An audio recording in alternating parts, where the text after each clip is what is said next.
Welcome back to Disco, guys. So in the last episode, we kind of relived a lot of what happened with Sylvie, which was basically us trashing the Whirling in Rags, driving her to a bit of a demented state and quitting her job and stressing her out and threatening to kill ourselves and all the rest of it. We spoke to these chaps here as well.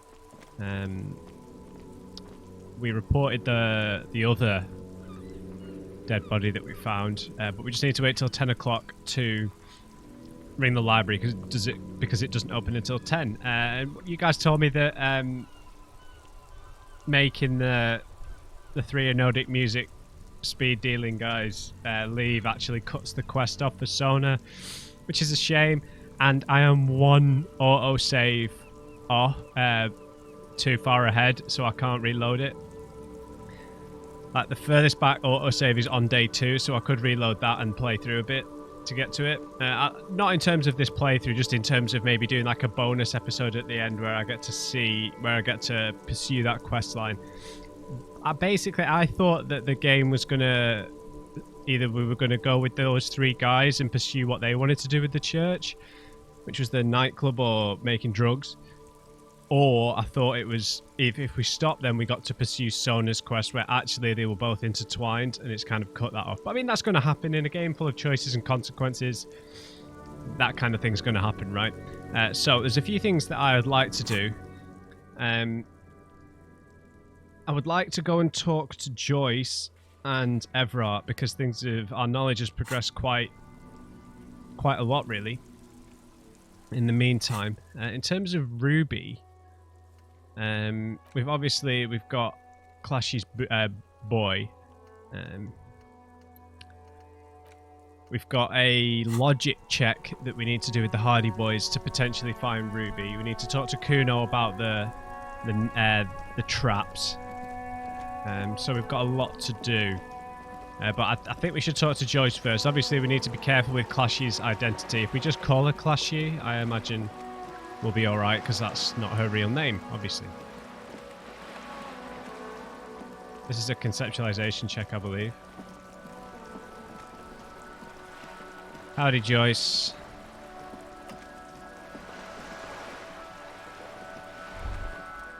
You're back. Good. What can I help you with? I found my badge, by the way. By love, you did. She inspects the piece of blue plastic, her eyes scanning from left to right. Fast, observantly, like an electronic printer. Yes. Pleased to meet you, Lieutenant W. Freighter Dubois. I am glad to see a man of high qualification. The situation is precarious. What can I help you with, Lieutenant Freighter? So obviously we know more about this drug deal this drug situation than previously.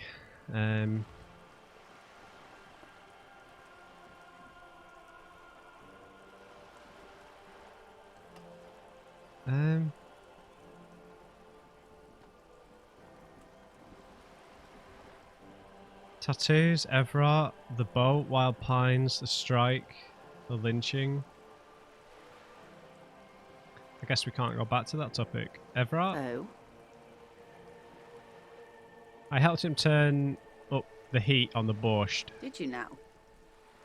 What sort of borscht is he making? The cook makes it to keep the strikers drunk, helps them strike. The strike brew. That's a classic. And by turn up the heat, I presume you mean put more alcohol in it? Mm-hmm. Why, if I may ask? Why make them more drunk? Aren't they corked enough already? Yes, Detective. What were you hoping to accomplish with this strange thing? Wait, I didn't tell him to put more in. I told him to keep it the same, right? An act born of sympathy for the working man. I set fire to the fumes of struggle. I worship Al Ghul in many ways. What? It's uninteresting. I thought it would make the broth taste better.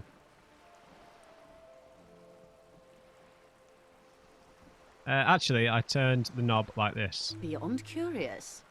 I will choose to interpret that as you turning the alcohol in the strike brew down. Yes. For the sake of our professional relationship. Honestly, I can't remember what I did. I think there was a middle option.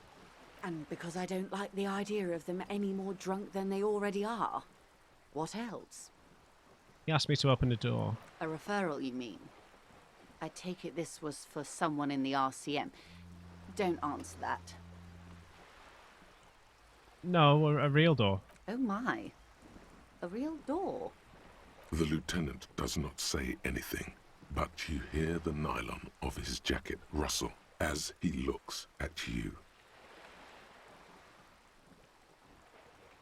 I scared Gary. I helped scare someone.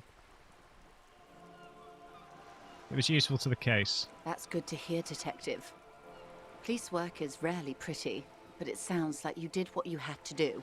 Yes. Frankly, what was done was not pretty at all, but neither was it illegal, and it was not for nothing. He turns to you. I advise you to be very selective with what information you choose to share. This may have consequences beyond our line of sight. The Union's militant wing organised the lynching. Everard says that Wild Pines sent mercenaries after the Union and now one's dead. Everard asked the Union's militant wing to fully cooperate with the investigation. I told him about the mercenary tribunal. He didn't seem too worried.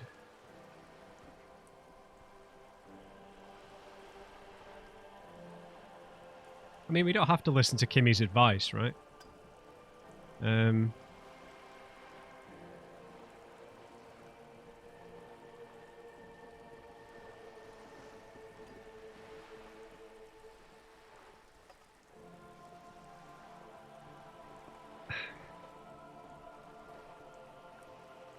told him about the mercenary tribunal. He didn't seem too worried. Brinkmanship or saber rattling? Was he surrounded by Union men he wanted to impress? We were alone, and he seems very sure of his ability to keep things in control. He wasn't trying to impress anyone. I think he wants things to escalate. You're right, he was probably just showing off to me.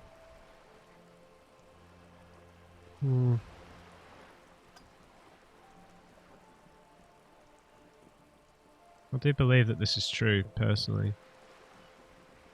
Well, I believe that someone wants things to escalate. That could be Joyce. That could be Wild Pines. That could be the Union and Everard. It could be Clashy. That could be Clashy's role here, right? And obviously, I didn't arrest her in the last episode, which Volition said we might live to regret. But I just don't feel like we didn't have enough information yet. She might be gone when we get back. She might be dead when we get back. I don't know. I think he wants things to escalate. Or he wants you and me to believe he wants to go to war. There's always that risk, man. But if I may offer my opinion... Go alright, Kimmy. He means it. I think he may have just been messing with us. Yeah, I think Kimmy's right. I'll think it over, Detective. Thank you for relaying this information to me. She tries to hide it, but some great doubt is spreading within her. There is a crown slowly cracking above her head. What's this great doubt? You can't say, only that she's hiding the magnitude of it from you. Is everything alright, Joyce? What? Yes, of course. Everything's fine. Perhaps there's more gossip you'd like to share?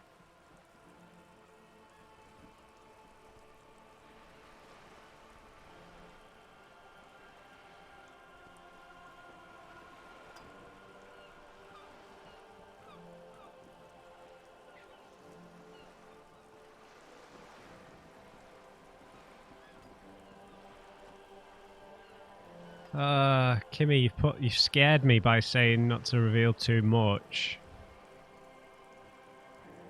I guess people's lives are at stake, right? Like, if this breaks out into war.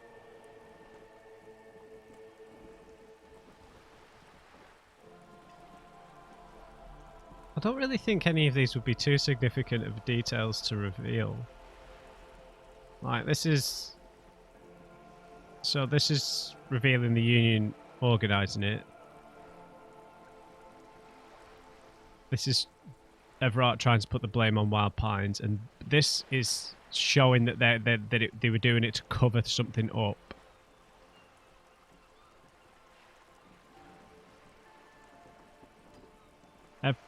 Everett asked the Union's militant wing to fully cooperate with the investigation. How benevolent. Hopefully they'll help you sort this whole business out, if they haven't already. While we appreciate your assistance, ma'am, I'm afraid we can't discuss the specifics of an ongoing investigation with you. All right, Kimmy. That is only fair.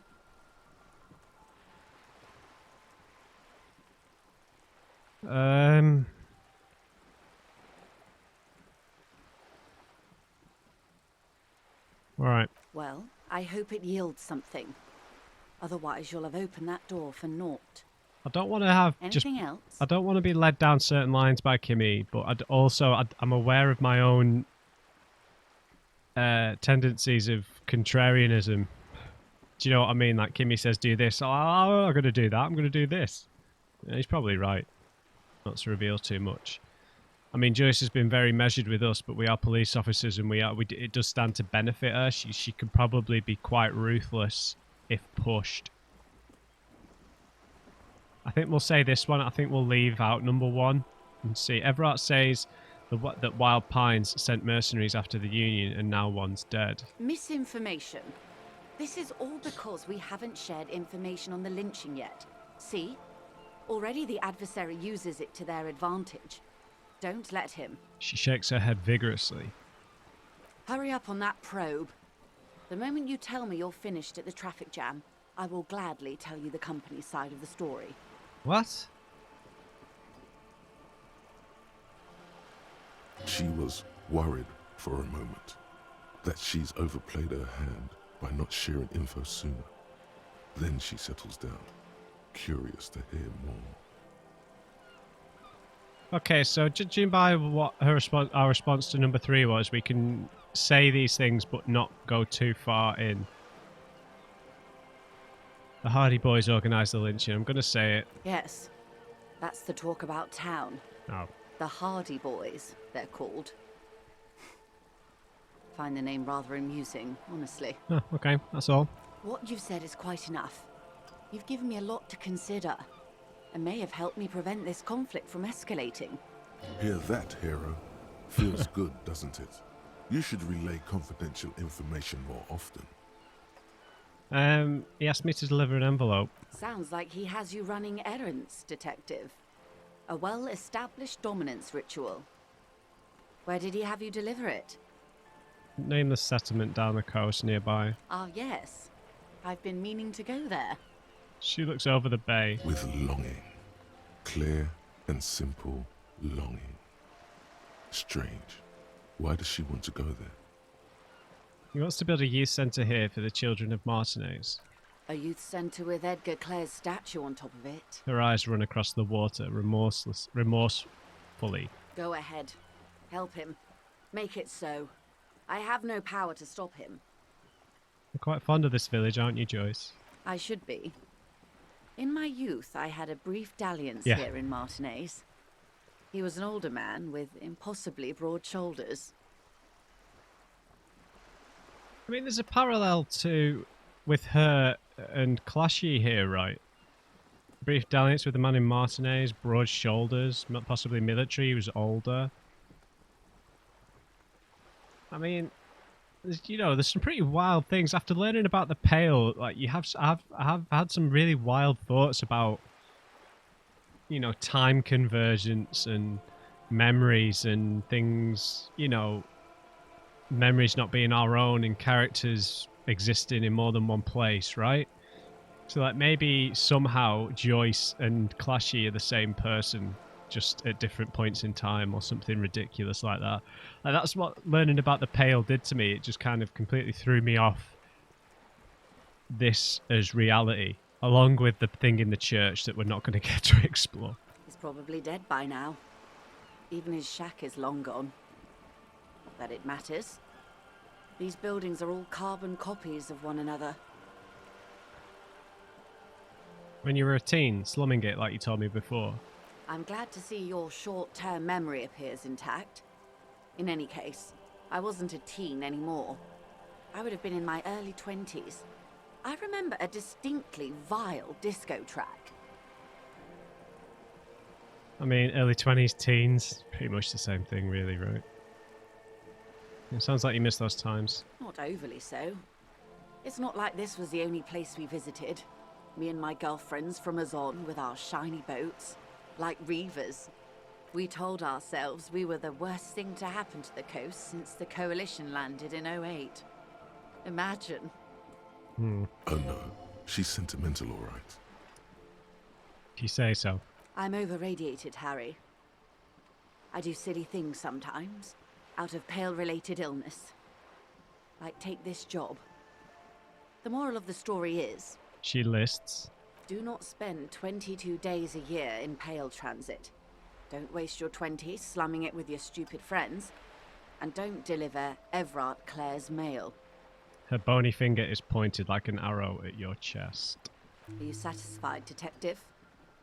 What else can you tell me about your mail delivery quest for Everard? Do you think it will improve the place? No. So you're sad you can't buy the place? Yes. I'm sad I'll never have the time, Detective. I've always wanted a dilapidating fishing village. She is more defensive about it than usual. Full of ghosts and ancient memories. Has this errand yielded you any information? No, not yet. Let's talk about something else. Of course, Detective. You can always drop by later, should something come up. Now, what else can I do for you? I don't know if any of these lead to the drug trade. The strike? Of course. No? Of course. Don't tell her you've met Everard right away. There's time. Okay, that's a bit disappointing.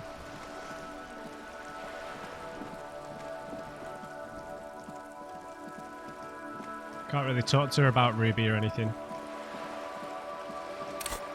I do not have a skill point for logic.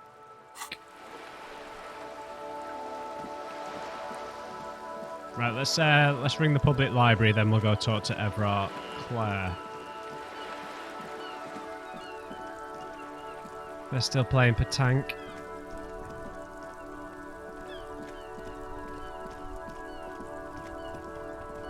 Inside, you see a set of steering levers, a radio microphone, a pull-out toolbox. This is Precinct 57. How may I assist you?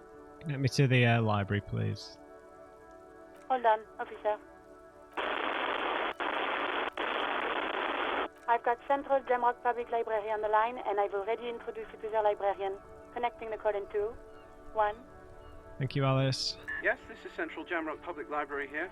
How can I help you, officer? A male librarian answers the call. He sounds worried, yet ready to assist. This is how people get when the police call. I'm looking for any information that you could provide on Billie Majon, a reader. Billie Majon, you said. Give me a moment, I'll have to check our database. He puts down the receiver. Yes, hello, are you still there? Yes. I found Billie Majon's home address, is that alright? No phone number, unfortunately. Go ahead. Here we go, sir. Rue de Saint-Ghislain, 33B, apartment number 20. It's in Martinez, I believe. Capeside Apartments, it says. That's all. That's where the smoker on the balcony lives, isn't it? Have you got any other information on Billie? It says here that they returned their last book just a few days ago, but I wasn't at work that day. Do you know someone who was? Marie? Marie? Do you remember a reader named Billie Majon? They returned a Tybalt book the other day. You hear someone answer from afar. Maurice, what? A woman yells. Then, yes, okay. If it was the police, she starts explaining something. Yes, it was my colleague Marie. She said that it was Billie's husband who returned the book. He also asked for this new sci-fi release, Lowe's Radio City 87, but we don't have it yet. Oh.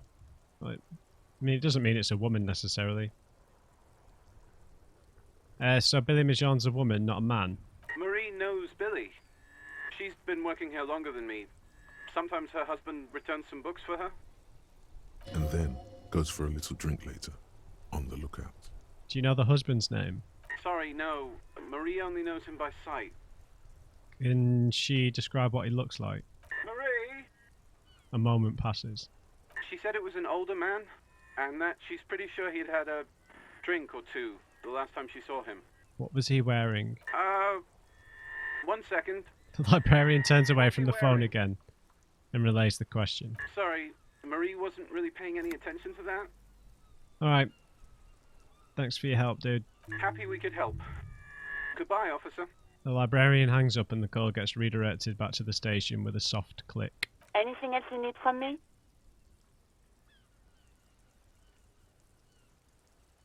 Don't we need to report the murder again? Go to Billie Majon's apartment to deliver the bad news. It's in the apartment buildings in North Martinez. That's enough for now. 57th, over and out. In the cabin, you see a... Okay. So this is a bit strange.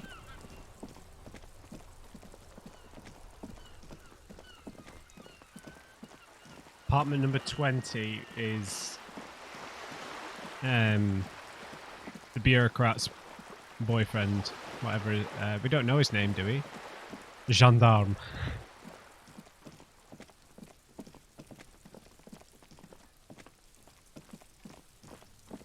Alright, let's check it out.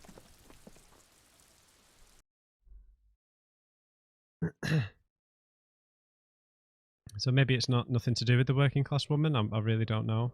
Oh, wait a minute. No, I don't know.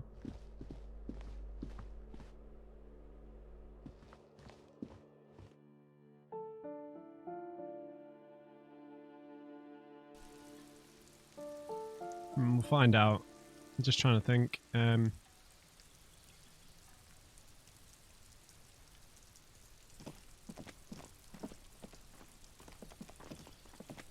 weathered brown door. Oh, this is The it. number reads 20.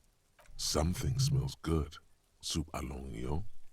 The lieutenant motions to you to go ahead and knock. This is the door. You already know it's the right door. This is going to be so hard. Yeah. Get yourself together. It's just police work. Hold on, Kimmy. Should we discuss this before we move on? What should we expect? You're right. Let's talk this through. He looks at the apartment door and lowers his voice a bit. You hear some light footsteps and what appears to be a daily weather forecast playing on the radio. We have our first preliminary identification. In all likelihood, the deceased is the husband of Billie Majon. We need to confirm this, as well as deliver the death notification to Billie herself. Now, delivering a death notification is never an easy task. There's a reason why it's often called the most stressful part of our job. This is why it's usually done in pairs. You got this. I'll be monitoring reactions, ready to act if necessary. Do you have any advice on how to tell her he's dead? Dead? Just don't say that you know how they feel. You don't. Good advice. Alright, I think I'm ready. The lieutenant motions towards the door. Hello? Who is it? A voice calls out from the other side of the door. And someone turns down the radio. Is this Billie Majon's home? This is the police. Please open the door. The police? A moment, please. Give us a moment. You hear shuffling inside. Tidying up. Nervously. There's fear in her voice. Shuffling. She unlocks the door. Come in. The door's open.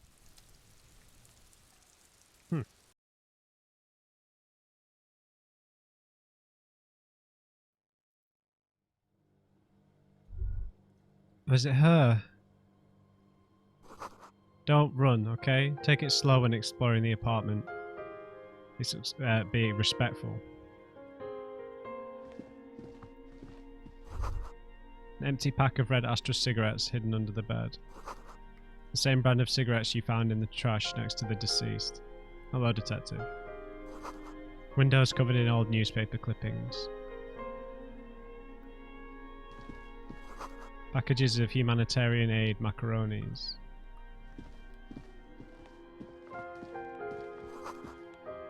A chalk-drawn height chart for children's growth over the years. Hello there. It's you from the book stand. Did you come to bring my cockatoo back? She smiles nervously before the smile vanishes from her face. I don't think I introduced myself properly. I'm Billie. Would you like something to drink? Tea? Lemonade? We're out of coffee. She looks around the kitchen. The lieutenant has taken off his foggy glasses and is busy cleaning them in his handkerchief for now. You're on your own here. He must feel vulnerable without his glasses. Is this why he's letting you take the lead? Thanks, but I'm alright. Is this about Victor, my husband? Is he in some kind of trouble again? I can come pick him up in the station if that's what. She stops, her eyes trying to read answers from your face. Keep it together. You don't want your body language to tell her the news. Sorry, I'm rambling. It's just that Victor often gets into all kinds of trouble. So, how can I help you? She shakes her head and tries to laugh it off. Definitely no small talk. This isn't the time or place.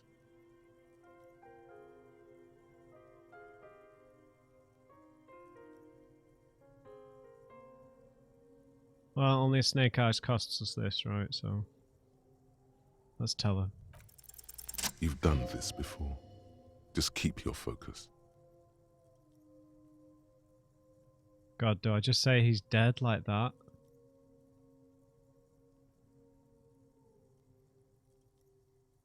Yes, that's the most important thing. Use that word. Ma'am, I'm very sorry to say, but your husband, Victor Mijon, was found dead on the Martinez boardwalk. What did you say? She blinks. Your husband, Victor Mijon, is dead. I'm very sorry for your loss, ma'am. Oh, we're not supposed to say that. Oh no, yeah, we were supposed to avoid saying we know how you feel. Oh. She touches her neck, eyes pale like pearls in seawater. Oh. But he was just... Oh, it's not him. He was just here. She looks at the kitchen table where 2 cigarette butts are still in the tray. But he was just here. Alive. We understand this comes as a huge shock. I want you to know that me and my partner are here for you if you have any questions. Take your time, ma'am. What happened to him? Wait, what? If there's 2 cigarette butts... Oh, I guess the time that we found him, we could have found him a lot earlier, I guess. Or right at the start of Wednesday. I guess this happened to him on... Could have been Tuesday night. No, wait, how long did we say the body was there for? It was a few days. She turns to you. Her neck and cheeks are covered with red blotches. Her double chin is shaking. It's still early to say, but at first glance it seems like he slipped and hit his head. It was an accident. He fell through a hole in the boardwalk and hit his head. Was he drunk?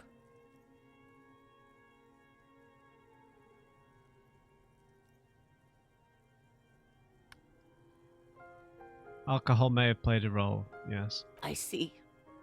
And you just found him there, lying in the cold. She withdraws, trying to picture the scene. How long had he been there? If you say 2 days maybe, it will be etched in her mind forever.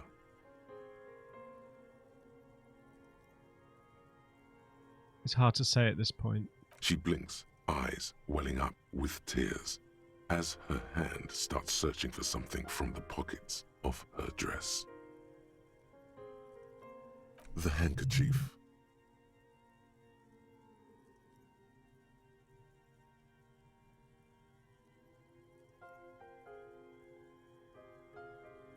It's too special. No words, just give her the lieutenant's handkerchief. A small, terrified smile quivers on her face as she takes the handkerchief and wipes away the tears. She looks disoriented. Is there anyone we could call for you? A friend, a family member, someone who could be here for you? No, no. I just need to tell my girls. She breathes in. The air gets sucked out of her lungs suddenly. God, should I call them? Should I tell them to come home? No. A day. Yes, they should know. Do you want us to call them and ask them here?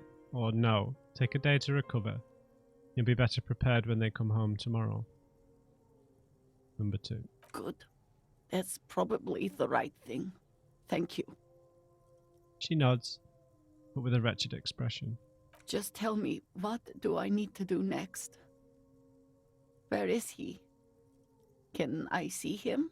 Kimmy? We've taken him to the city morgue. The local coroner will be contacting you shortly to arrange the funeral. Here's his number in case you want to contact him earlier. He hands her a leaflet with the morgue's contact information. A very good call. Is there anything else that the RCM could do for you? No, I'll call you if something comes up. I'm still... She rubs her face, runs her fingers over cheeks that have become numb. Thank you. Thank you for telling me. I'll call if... She runs out of breath. Again, I'm very sorry, Billie. We should step outside and talk.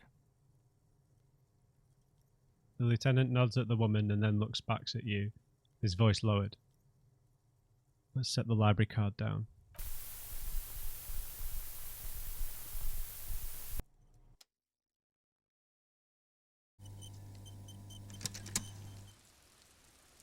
Poor Billie.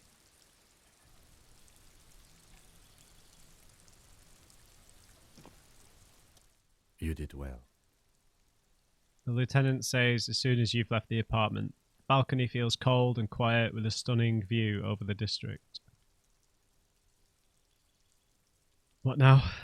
I'll call the station when we're finished with the day and let them know the name of the deceased.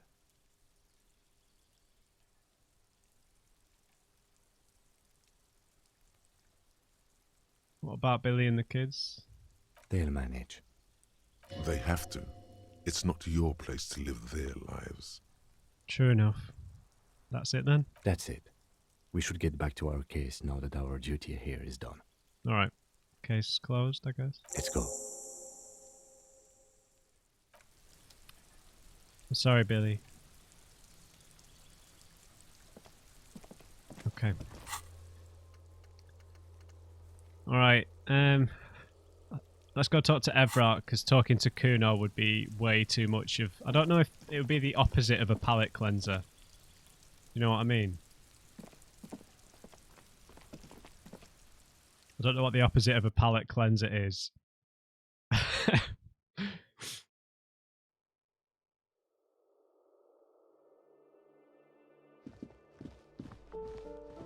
don't know what the opposite of a palate cleanser would be.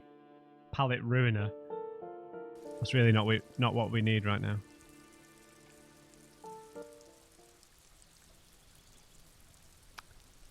Oh, I don't know if we can do the jump again. We're gonna have to go the long way around, right? We could maybe talk to the poet with the beret on, right?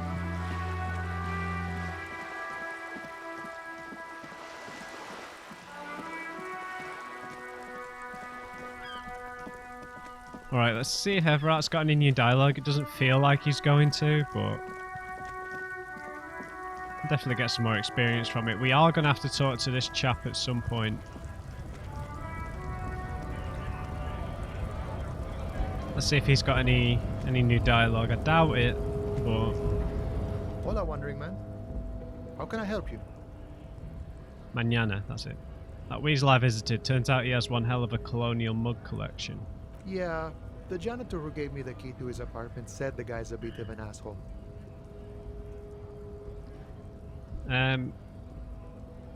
Yeah, he's just a bit like one of these racial purity weirdos. Although he doesn't, it's weird. He's not necessarily a, but well, I don't know. He's a thief. He's a racist. Yeah, he's a bit of an arsehole. Yeah, his mug collection certainly represents antiquated social values. See how we're all busy concentrating on the racist mugs? That's what the ruling class wants. Man with such a funny mug collection can't be that bad. Yeah, I guess it's a bit antiquated. Like I said before, I don't know much about this weasel, but the bossman said he's a real piece of work. Thanks for helping out, friend. Alright. I really don't want to talk to Measurehead again, dude. I will at some point, obviously. Just because, for completionist's sake, I suppose, but... I should do it at the start of an episode when I'm ready, not when we've just had to tell someone about their poor dead husband.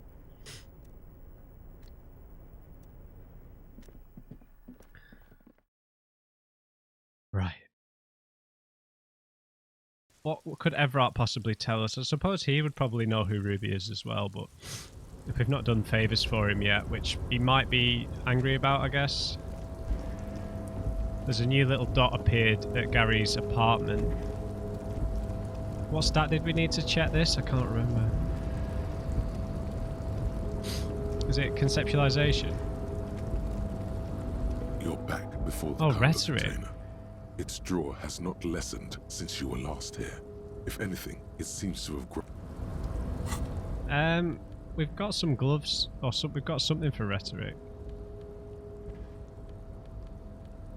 What was it? Was the hat? I think the hat was logic, right? The weird... This. Yeah, it was logic. It was a shirt. Yeah, this shirt gives us a rhetoric boost. I think that's it, though. Yeah.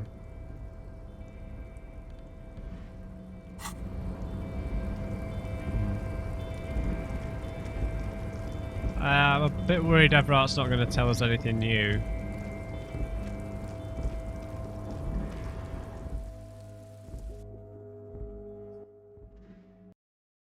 I'm trying to think what I don't think he's going to give anything up unless we've done the job for him, right? That's probably the nuts and bolts of it. This is not a fishing rod, is it? Mr. Dubois, Yes. I hear the meeting with Titus was a glowing success. That's such a relief. Titus can be a handful sometimes. Now, what can Everard Clare do for you today? Let's not mention this yet. I turned it off. What did we turn off?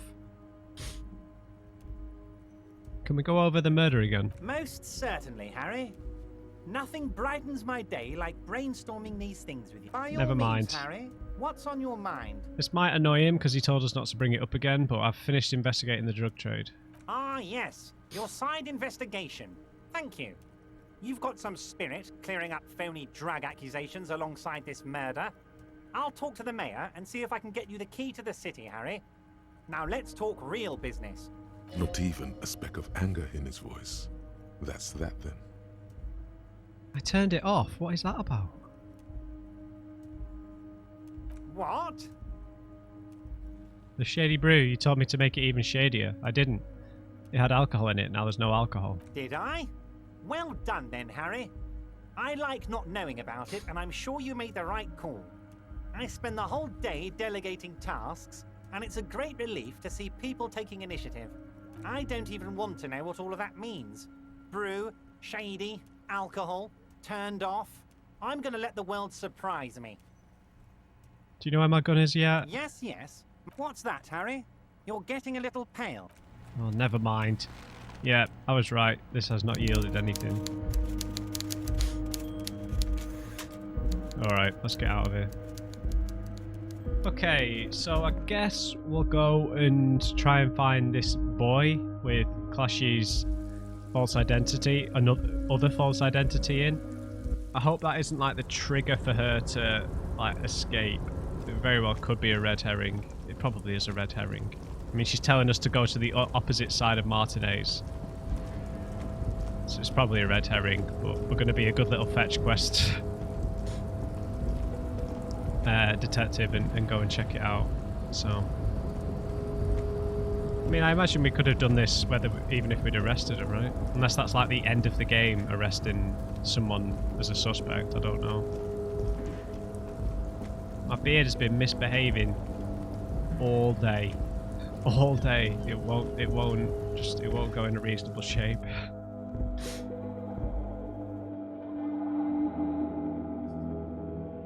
This kind of thing that gets me to shave it off. I'm not going to shave it off, but I think I've been growing out parts of it for a while, and now I just need to do like a straight cut on it, and I hate doing it. Right, Clashy's boy, talk to Kuno, which I'm not too sure about, and we might find him when we go to look for the boy, so. The scab leader, I've been putting this off, haven't I? And we've got to make Titus give up her location, so we'll go and do this other stuff.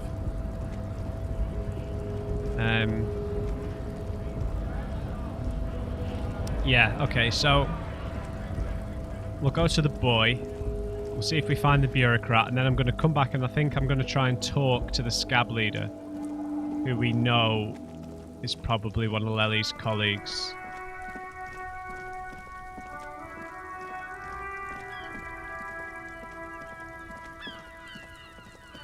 I really want some new clothes. She said it was all the way on the other side, right? So it should be in the reeds near where one of the cryptid traps were. That's filled up again. Oh no, that's not the one that was empty, is it?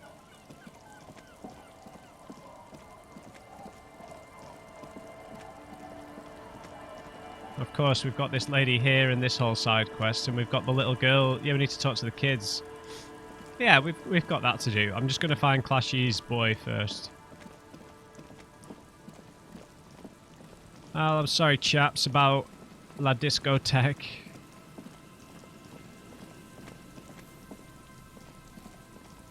Yeah, I just don't like missing out on quests, you know, but that's the way it goes. Who have we got here? Interesting. Well, we've not been here during the day, have we? I think it was... Is it in here? Could this be the boy Clashy told you about? A metal and plastic contraption bobs up and down amidst the trembling reeds. At first, it just looks like trash, but if you look closer... That, over there. Must be the boy Class you told us about. The one she hid her passport in. We should take a look. There might be like some message in here. Like, I'm sorry I had to fool you this way, and all this. Ooh, hidden things, secrets, lies. Let's see. You lift the boy out of the water without much effort. It's not tied to anything. The cords dangling from the bottom appear to have been cut. Let's examine it. The number 11 has been written on the yellow plastic. It hasn't been in the water for very long, but it's already discolored and slimy with silt. A latch holds it close, but only just barely. The brittle metal of the latch has cracked. Yeah, this feels like a red herring. Simple construction. Very unsafe. Shake it. There's something in there, splashing around. Sniff it? It smells like you would expect it to smell. A concentrated version of the coast. Salt, industrial slop and decay. Yeah, The water this side of the peninsula is cleaner, actually. Smells a little salty. Fair enough. A shot glass's worth of seawater pours out. Some algae, and nothing else. Well, damn.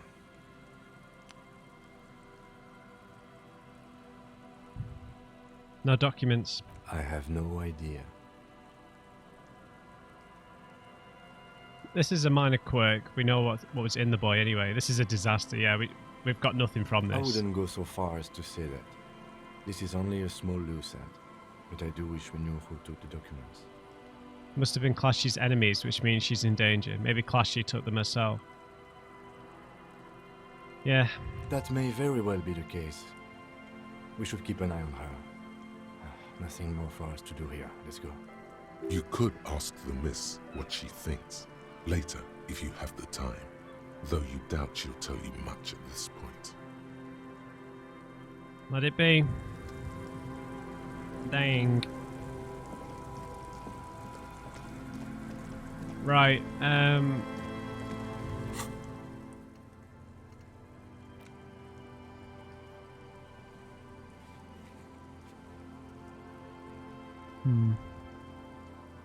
Measure head was conceptualization.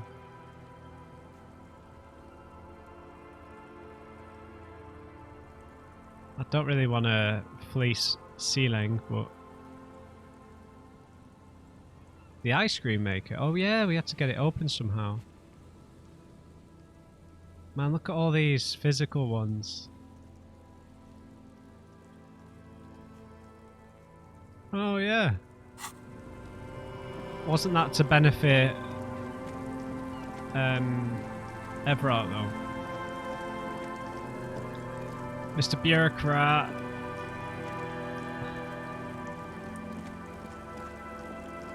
Let's just check if there was anything else back here, because some people might have appeared. Hello there. As you approach, the man turns and greets you with a polite wave. Alright, we gotta brace ourselves for talking to this dude again. Forming a committee. It's the lamest thing ever. He appears completely at ease, like a common holiday maker. Or an accountant. Ah, super. It's the officer. I was not expecting to run into you again, but things have a funny way of turning out, no? What brings you down to the scenic Martinez coast? I'm not asking him about small talk. I need your help forming a committee. I'm trying to assign la responsabilité. My friend, if it's la responsabilité you're after, I have good news for you. There's no need to form such a committee, because it already exists. The Comité de Responsabilité de Revachol. It acts as a sort of clearinghouse for coalition activities. To put it simply, they are the ultimate arbiters of la responsabilité in this part of the world. But they're doing it wrong. Yes, this is just the sort of reasonable authority you're looking for. I would offer to connect you with the committee myself, but alas, I am not actually in Martinez. What? Where is he then? You knew there was something strange about this one. He's an astral projection, a bureaucratic phantasm. Attempt to stick your hand through his astral form. Mais que faites-vous, officer? Oh, punch him in the face, see if it hurts him. Your hand bumps up against the man's solid, if somewhat fleshy chest. Yes, I was wondering the same thing. What are you doing? He said he wasn't really here. I had to make sure he wasn't an astral projection. No, don't be silly. We're simply speaking in an informal capacity. Officially, I am still in La Delta, preparing for an upcoming conference on fuel oil derivatives. That's why it would be extremely irregular, or potentially even inappropriate for me to intercede with the committee concerning a district I'm not officially in. Doesn't matter how much we stress that he's not going to care. How am I supposed to get in touch with them? Well, under ordinary circumstances, the committee contacts you. Right. But if you have information of a vital interest, they might be willing to entertain an exception. In which case, I would advise you to contact them via Coalition Warship Archer. Why do I need to go through him? You see, in addition to being an airborne artillery platform, Coalition Warship Archer is also the linchpin of the Coalition's surveillance and communications infrastructure in Revachol. That military thing that was a red check is watching us. And listening. It has the most objective vantage point in the entire city. Not to mention a vast array of radio, photographic, and meteorological monitoring instruments. I find it a great comfort to know there are benevolent powers watching over all, in strict accordance with the Wayfarer Act and the Bristol-Mune Conventions. Yeah, great. So how does one go about contacting it? This is quite the problem. Very tricky. Of course, the Archer has orders to fire on any unidentified aerostatics that might approach it. So it might be safer to get in touch from the ground. Yes. But in that case, you would require a radio transmitter capable of broadcasting on coalition frequencies. And that kind of technology naturally isn't typically available for non-coalition use. We know some computers. I suppose there might be some way to circuit bend your way onto those frequencies, but you'd have to be one of those techno tinkerers to do it. You know one? Unfortunately not. No. I don't have the pleasure. I am merely a representative. Just say Sounds like no. something that programmer we met in the church might be able to help with. Yeah. Let me just say that I have complete confidence in the RCM. I'm sure you'll figure something out. I'm going to regret asking this, but let's just... What you're actually doing here. Well, that's très simple. I was visiting the fishing village just north of here. They have applied for a series of microloans to revitalize the old market. And, well, I wished to see the situation firsthand. And then, well, I had some extra time on my hands, so I decided to stroll down here. It's quite peaceful, isn't it? Do you know there was a mass execution right over there? Really? Here? How can you be sure? Well, it's covered in bullet holes. Ah? Is that what those pockmarks are? I might have guessed. Fascinating how much history is contained right here, if only one knows where to look for it. You feel like there's something you could say here. If only you really knew what was going on. Never mind then. I'm all ears, officer. Always my pleasure to be of assistance to the RCM. Godspeed, and if we don't meet again, bonne chance. Bonne chance.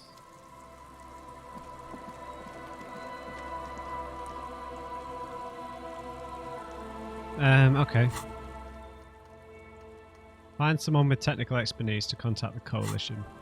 That's Sona then. At least we've got a use for her, I suppose. Hopefully this doesn't stand in the way of this quest as well, not progressing the quest with the church. Alright. So there's actually quite a few people we could talk to around here now that it's daytime, so... let's talk to Pappy over here. With his son, daughter, I can't tell. Mikhail noticed the windows, especially with how there are no windows on the south side. This was to deal with. The blonde man stands next to his son, pointing to the weather-worn ruins. He sees you approaching and smiles. You officers, come to investigate the historic subtext of West Martinez? No. I'm Tran Heilostam. You must be Kim Kituragi, right? I was just telling my son about this building. Not a lot of people realize the historic significance here. Very rich in hypertext. How do you know Kim? Nice to meet you.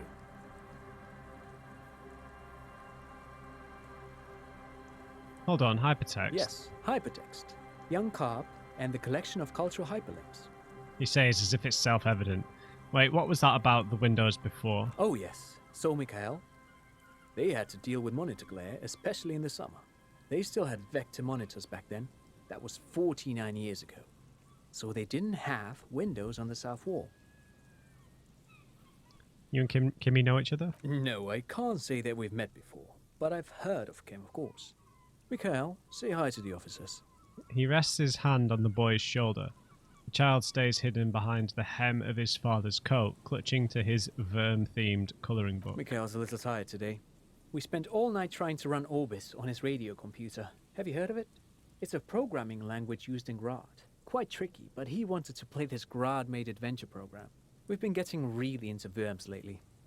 The man speaks in the artificial cadence of a professor, or someone who's been on too many radio shows. But I assume you're not here for giant Verms when there are so many real things to see. Just as I was telling Mikhail before, this is where the Coalition landed in 08. We could be standing on what is the most interesting landmark in Revachol West. He points to the building again. This man is your half-brother. You feel it. But why? What, a lawyer?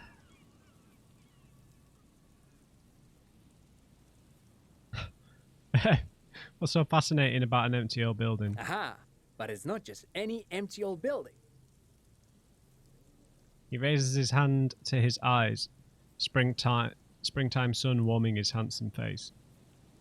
All four of you turn to admire the mural before you. What not a lot of people know is this used to be the R&D department of Felt Electrical. And Felt, which now sells ink cartridges mostly, was once a top dog in the turn-of-the-century cybernetics boom. Hold on. What's R&D? Research and development. Look at the building. It looks old and weathered, with seagulls picking apart its stone and metal carcass. Bushy undergrowth has taken hold of the collapsed rooftop. Some kind of bird has set up a nest on a broken windowsill. I'm not going to ask that. Don't think I've ever heard of this Feld Electrical. That's not surprising. Only a vestigial ink cartridge and ferrotape manufacturer remains. He adjusts his suit jacket. They started out as a midway electronics outfit in Königstein 2 centuries ago. After an aggressive move to Revachol, Feld became a global player in the emerging personal electronics market of the pre-revolutionary era. Still, Tricentennial was beating them in business machines. But Feld had an ace up their sleeve. Or should I say, they were developing an ace up their sleeve? I'm mixing my metaphors here. And what was the ace? It was here in Martinez, possibly in this very building, that they developed prototypes for a tape computer. What's that? An elegant folding mechanism of rollers and ferrotape ribbons, portable enough to be a take-it-home solution. Revolutionizing business machines, possibly even bring them to the average consumer, which is a feat of engineering even today's giants, Rehm, ICN and Zaum, haven't achieved yet. He grins, admiring the sentence he just produced. He assumes something like a combat stance, facing the wind. Talking to this guy's, it's a little bit similar to the bureaucrat, except this guy's like an engineer version. Do you know what I mean? He's nicer, don't get me wrong. What happened? Indeed. What? The revolution! The boy wipes his nose on his sleeve. Unfortunately, their moonshot project never made it to the market. Feld's move to Revachol backfired. The revolutionary government liquefied their assets and expropriated those very advanced prototypes. Possibly from this very building, or one of the adjacent ruins. He pauses, pointing to the other buildings, then continues. All of this was built by Feld, even the boardwalk. Wild Pines built Martinez proper as a resort for their middle management. Feld built this side of town for R&D. They're saying that Feld Electrical built this boardwalk.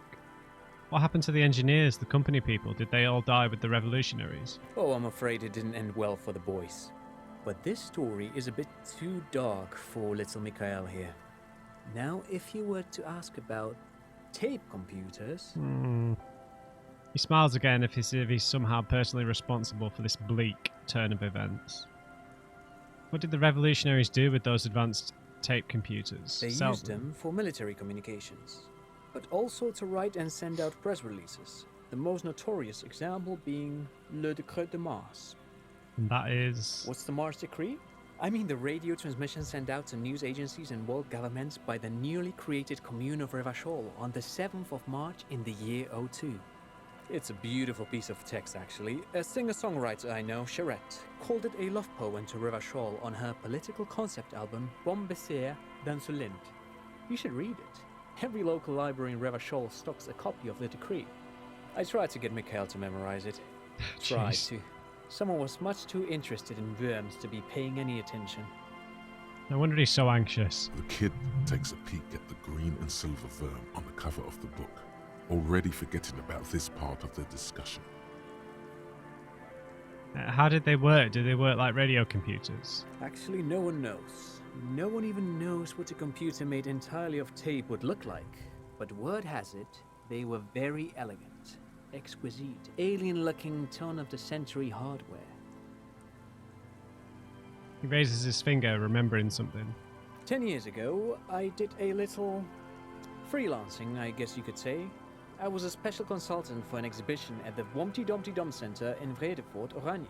It raised the same questions, and we had lengthy discussions with Paul Ockerman, who was head curator at the time. This was before the twins Keith and Guy Hughes joined the team, trying to... Wait, did he just say Wumpty Dumpty Dum Center? He did it. He said Wumpty Dumpty Dum Center, like it's the most natural thing in the world. What the hell is a Wumpty Dumpty Dum Center? And who the hell are Keith and Guy Yost? What are you talking about, buddy? The Wumpty Dumpty Dum Center for Contemporary Art. The exhibition itself drew on Lagerman's notion of memory, and so there were some parallels. That's why the head curator, Paul Ockerman, chose to... Kimmy, is he making this up? In fact, I'm not.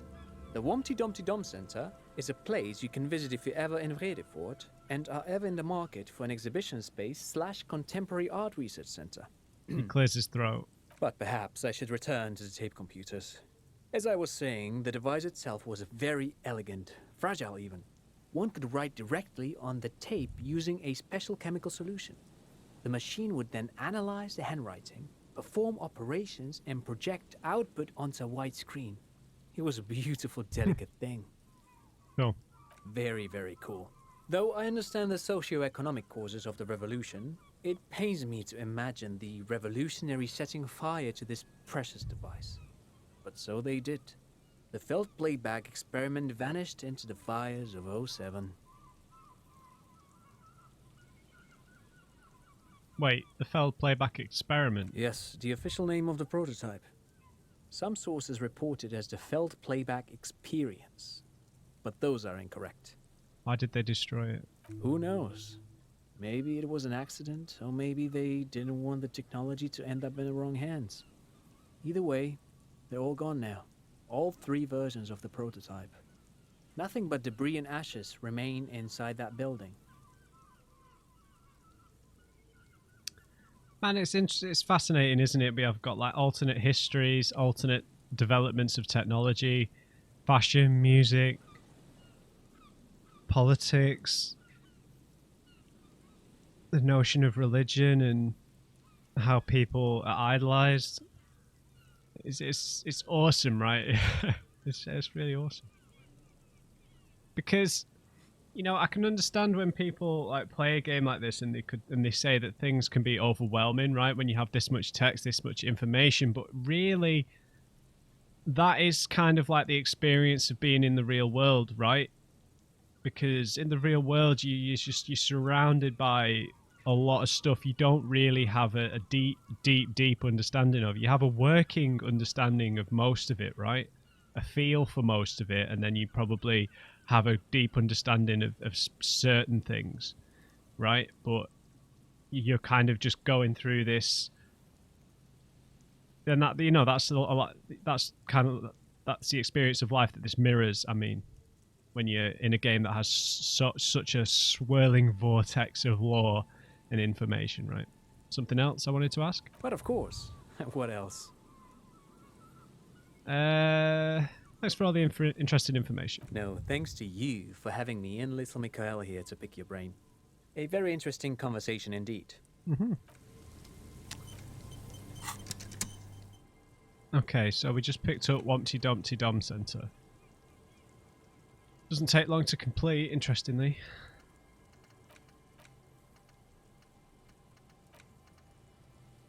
It's Wednesday evening and something heinously exciting is underway. People have gathered beneath the billowing roof of an oddly shaped trophy building, sipping wine and exchanging opinions. 29-year-old Wonder twins Guy and Keith Jost are the stars of the show.